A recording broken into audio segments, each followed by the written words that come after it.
오늘부터 요한복음 말씀 우리가 이제 앞으로 쭉 좀 보게 될 텐데요. 오늘 그 서론과 같은 1장의 말씀입니다. 요한복음은 예수님의 생애를 다루는 세 개 특히 복음서죠. 마태복음, 마가복음, 누가복음. 요 복음서와는 좀 다릅니다. 그래서 요한복음은 요 세 복음과는 다르게 공관복음에는 포함되지 않습니다. 이 공관복음이라는 것은 예수님의 이 갈릴리 중심으로 해서 예수님께서 하신 그 사역의 내용을 기록한 것이라면, 요한복음은 어떤 말씀인가? 예수님이 누구신가?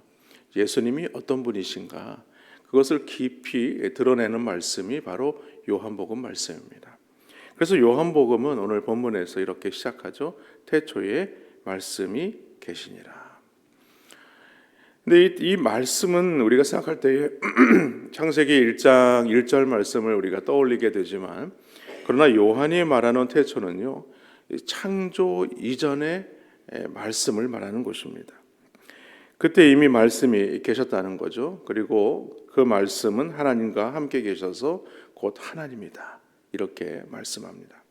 그래서 그를 영접하고 믿는 자들에게는 오늘 말씀처럼 하나님의 자녀가 되는 권세를 주신다, 이렇게 말씀합니다.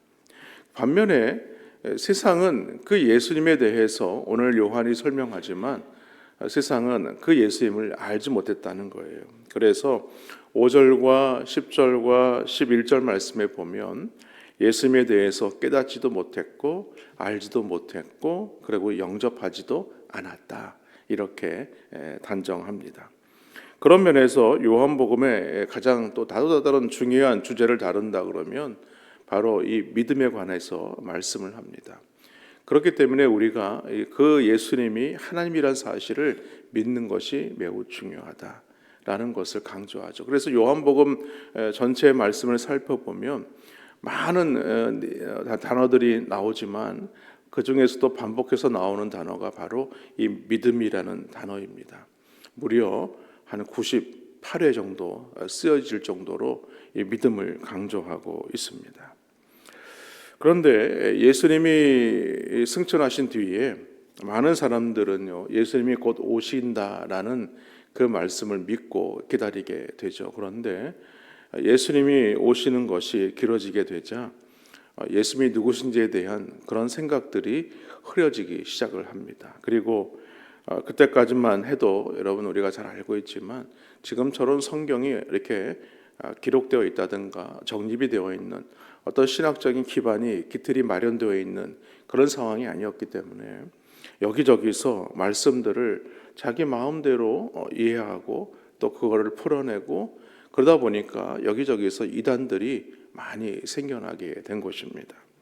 그리고 그 와중에도 이 교회를 핍박하는 그런 상황들이었기 때문에 또 교회 안에 모든 성도들은 흩어질 수밖에 없는 그런 상황이죠. 그렇지만 그리스도인들은요, 오늘 하나님의 말씀, 예수님이 누구신가를 계속해서 전하게 됩니다.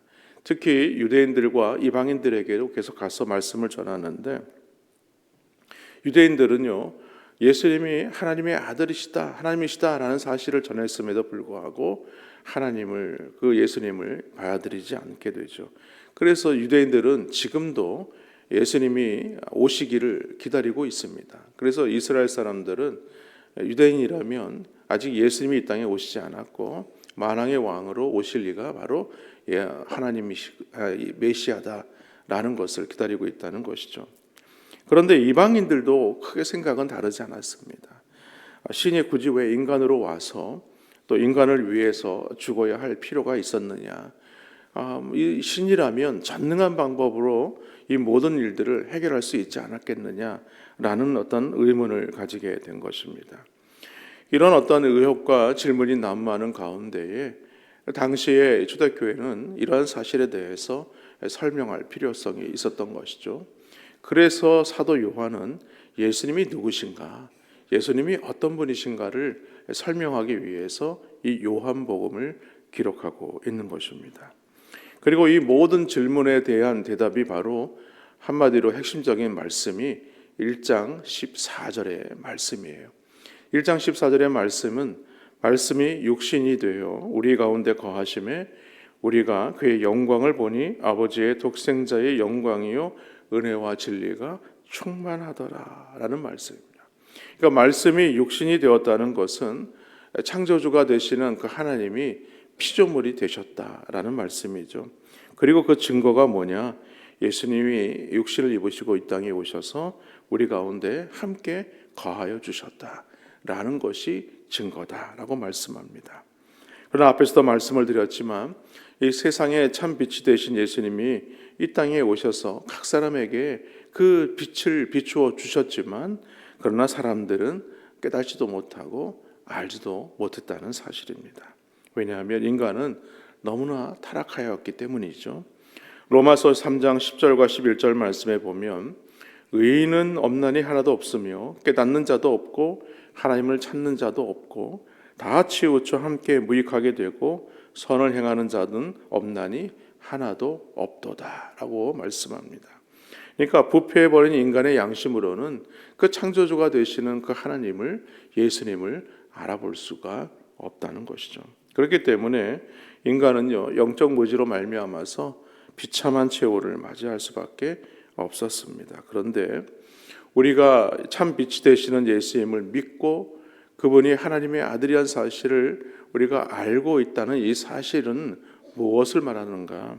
얼마나 놀라운 은혜이냐라는 것입니다. 우리가 영적 무지로 말미암아 도저히 깨달을 수 없지만 주님의 은혜로 우리가 그분이 창조주가 되시고 참 빛이 되신 하나님의 아들이시다라는 사실을 우리가 믿는다는 것은 큰 축복이다라는 것입니다. 그리고 오늘 11절 말씀에 보면 사람들은 주님을 영접하지 않았다라고 했습니다. 그러니까 이 사람들은 영접하지 않았다는 것은 이 자기 백성은 누굽니까? 하나님이 택한 백성들이죠. 바로 이스라엘 백성들을 말하는 것입니다.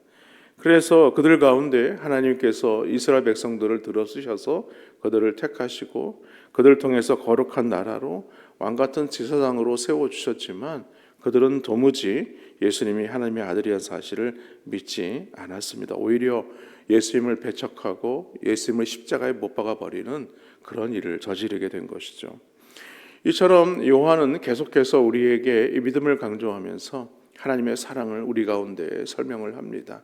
하나님이 끝없이 우리를 사랑하여 주셨지만 그러나 인류는 끊임없이 계속해서 하나님의 그 사랑을 배신하여 왔다라는 것을 말하고 있습니다. 이는 우리 모습도 마찬가지라 할 수 있습니다. 그렇게 하나님의 은혜와 사랑을 우리가 경험하며 살아가지만 우리는 그 은혜를 당연한 것으로 여기고 살아간다는 것이죠. 감사하지 않는 것입니다. 얼마 전에 그 신의 악단이라는 영화를 봤는데 우리가 그런 사실은 어느 정도 지레짐작은 하지만 그 영화에서도 보여주는 것이 무엇이냐면 여전히 이북에서는 하나님을 믿는 하나님의 백성들이 여전히 살아있다는 사실입니다. 그리고 그들도 지금도 계속해서 하나님의 말씀을 몰래 또 방송을 귀 기울여서 라디오 방송을 듣고 또 그 말씀을 성경책을 들고 다닐 수가 없으니까 성경 말씀을 거의 다 외웁니다. 그러니까 다 못 외우는 사람들은 어떤 사람들은 요한복음을 외운다면 요한복음 전체를 다 외우고 어떤 사람은 마태복음을 전체 다 외우고 그렇게 해가지고 서로 말씀을 공유하고 또 그러는 와중에 발각이 되면 바로 그냥 총살을 당할 수밖에 없는 그런 상황임에도 지금도 예수님을 믿는 사람들이 많다는 것이죠. 얼마 전에도 제가 말씀을 드린 적이 있지만 서울 극동방송에서 극동방송 건축을 하기 위한 모금을 한 적이 있었습니다. 그때에 이 극동방송으로 연락이 온 것이 무엇이냐면 북한의 주민들이 돈을 십시일반 모아가지고 그것을 북한 돈으로는 안 되니까 중국 돈으로 바꿔가지고 그것을 한국으로 보내기까지 했다는 사실입니다. 그러니까 여전히 이북에서 그런 상황에서도 신앙생활을 놓지 않고 있다는 것이죠. 그럼에도 불구하고 우리가 이 땅에서 이렇게 자유롭게 하나님의 말씀을 듣고 또 하나님의 말씀 앞에 나와서 우리가 또 기도하고 또 은혜도 받고 신앙생활을 할 수 있다는 것은 얼마나 큰 은혜인지 모릅니다. 그럼에도 불구하고 우리는 그 은혜를 당연한 것으로 여기고 그 은혜를 놓치고 살아갈 때가 얼마나 많느냐는 거예요. 때로는요, 하나님의 뜻을 우리가 알면서도 모른 척하면서 살아갈 때가 있습니다. 때로는 조금 더 어려우면요, 하나님을 원망하기도 하고 대적하기도 하는 것이죠.